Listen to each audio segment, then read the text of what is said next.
welcome to my game project. Um, I made an obstacle course, very simply, just some platforms to jump on, um, a swingy thing, a hammer, some hammers, and a bounce pad, along with some doors for the player to interact with. So just to run through it really quickly, so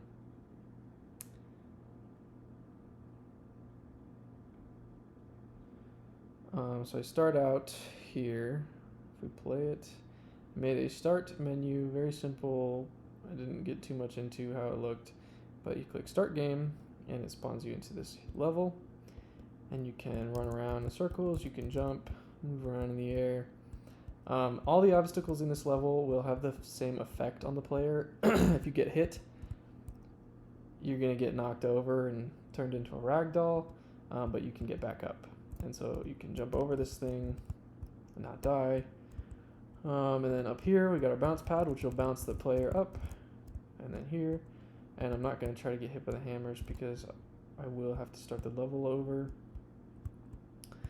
But once you get past those, you just jump down here to the next part. And then you can open one of the doors with E. And then you come up here to the winner block and some confetti shoots out. We're not going to worry about that. So basically, here are all of the blueprints that I made for the game.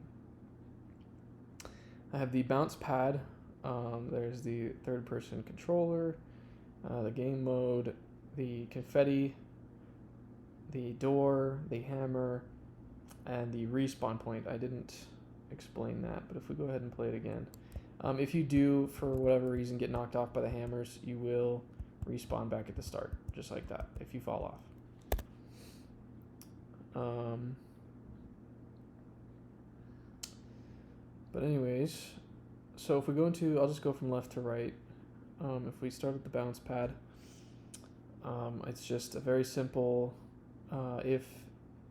basically on contact with the bounce pad, it will cast to the player and change the player's velocity upward by a value of 2,000. For these were default. Actually, I did make edits to this one.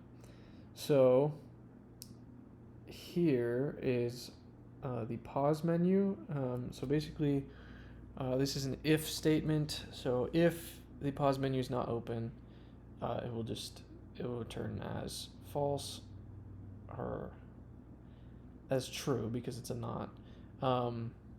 It will set the value to true, and then it will bring up the pause menu user interface,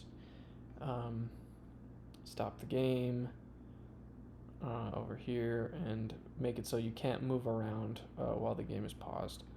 And then basically, if it returns false, the opposite is what happens, which I did forget to show the pause menu. So if we go ahead and start again, you can pause the game by pressing P, and it'll just freeze everything, and you can either resume, or you can also exit, and it takes you back to here. And if you click this exit button, it closes the game.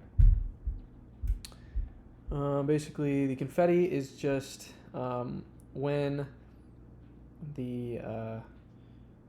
something goes into that box that we walked into at the end, it will activate this confetti like that. Very simple.